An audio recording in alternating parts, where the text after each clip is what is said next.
good start for the Huskers, and we're excited. We feel like this is a really big week for us. We need to really make some improvements in some of the things we've seen in our first 2 ball games, and continue to really improve and have a great week. You mentioned needing to improve. Where do you feel like those areas are right now?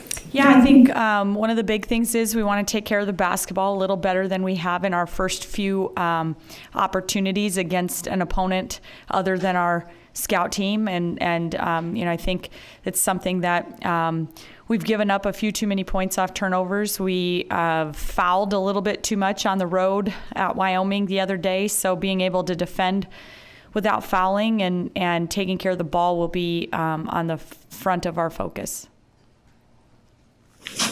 What's been some pleasant surprises maybe through the first few games? I think the first couple of ball games we've had some defensive intensity that's kind of been sparked a little bit from Natalie Potts, I think, a freshman that's really come in and given a great spark to our team and made a lot of deflections and plays on the defensive side of the ball. And so that's something that you love to see out of your newcomers. And I've been excited about the way that we were able to get paint touches and find a way to put points on the board at a really stingy defense at Wyoming, even when we didn't shoot the 3-point shot particularly well.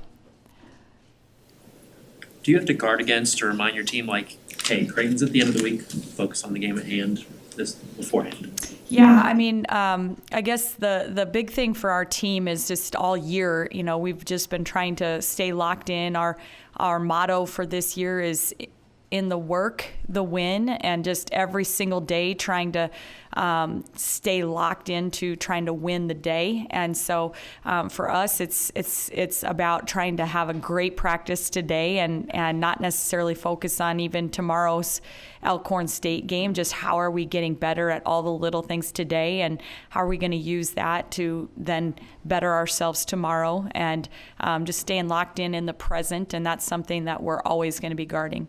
Sure, there's small differences between Creighton from previous years, but it's basically the same team for the 3rd year in a row.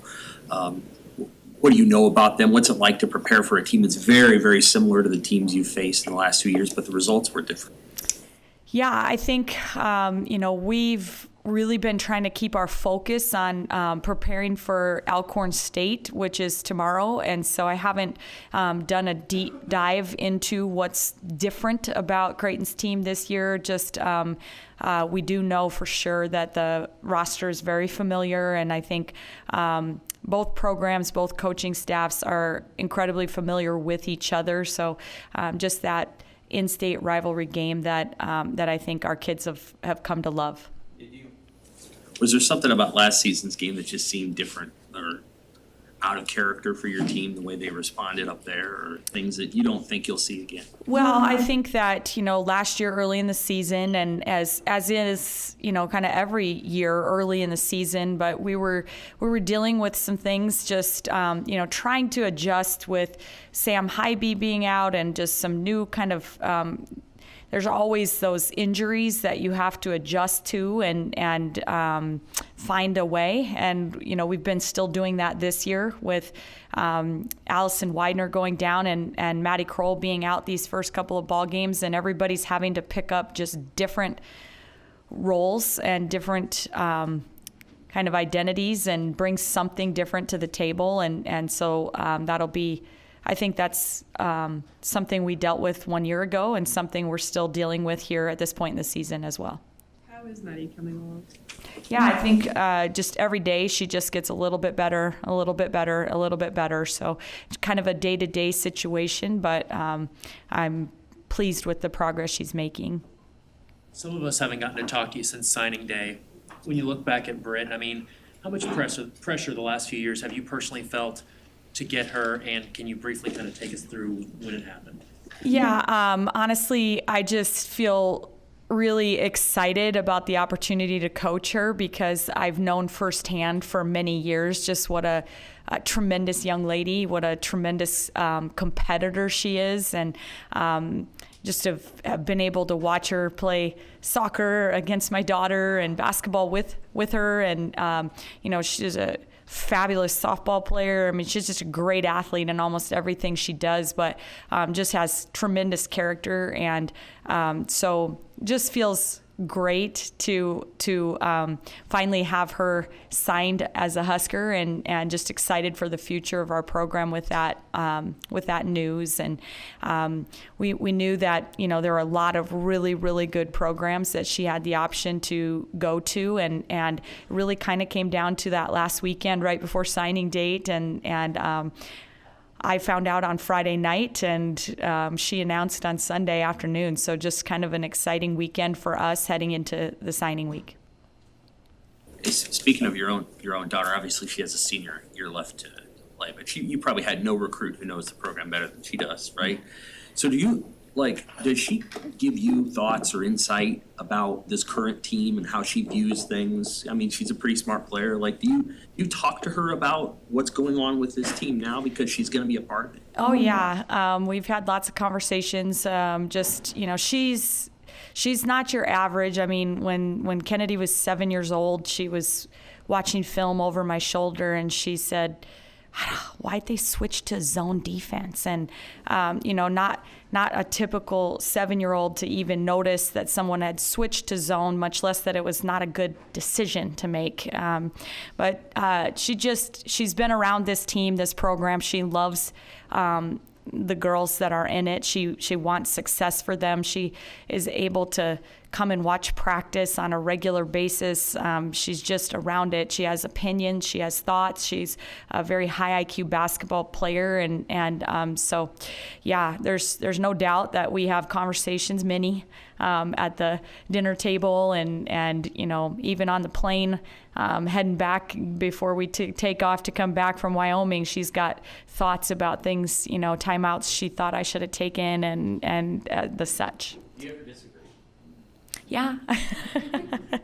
Yeah, more with my husband than with Kennedy, but certainly, yes, there's lots of opinions, and I love it that way. I've never wanted to be one that's surrounded by yes people, but people that are going to look at things differently and help challenge me and help me grow as a coach. And trust me, between my dad and my husband and 2 daughters, they like to do that.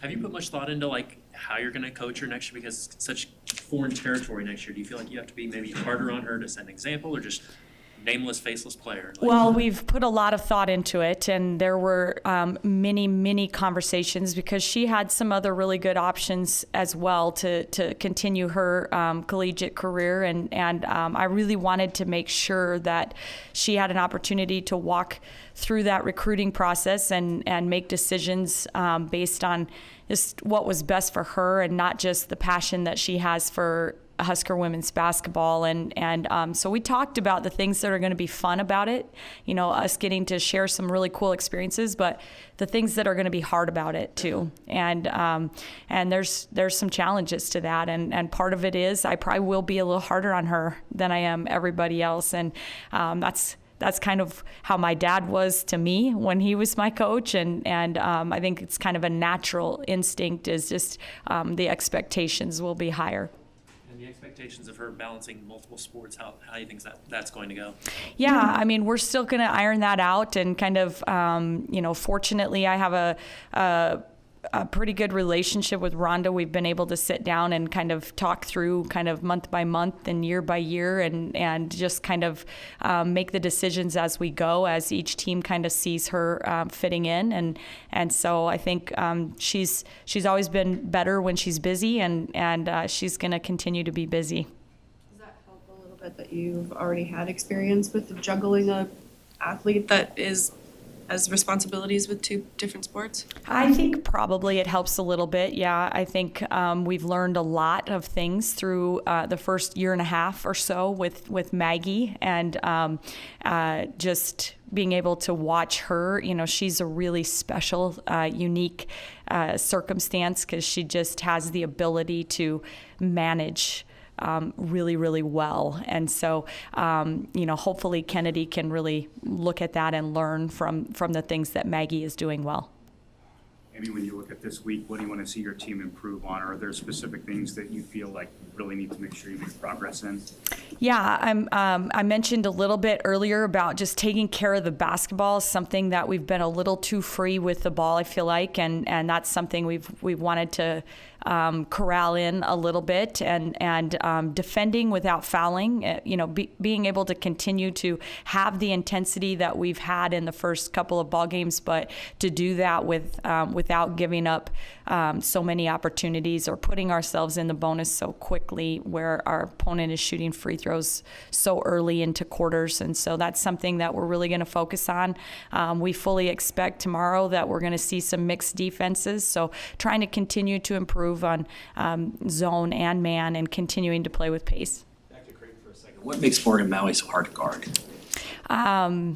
Yeah, their whole team is just really multi-dimensional, is highly skilled. I think Morgan Malley, Emma Ronzik, they can post you up. They're very, very crafty around the rim, and they also can score from behind the arc. They get shots off really quickly. They're very creative.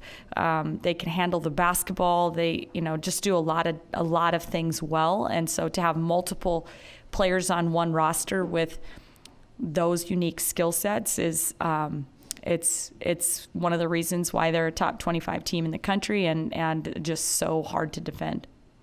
You mentioned Natalie's defense earlier. She's been a pretty big part of full court press.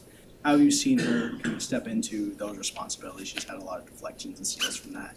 Yeah, Natalie's really confident. That's something she's brought to the table. She plays with a motor. She's active all the time and really aggressive. She has a mindset of going to make plays. She's not just trying to kind of be there to be there. She's going to go make plays. And so sometimes just working on a little bit of discipline with her, but certainly we do not want to tame that because it's really been a huge bright spark for our team, and I love the mentality. She's won 102 games in a row now. Yeah, that's right. The state championship game that she won her senior year was her 100th win in a row for high school. So just a really storied high school program, plays for an outstanding high school coach, and has had a lot of success and knows how to win. Anything else for Coach Williams? All right. Thanks, guys. Thank you. Yeah.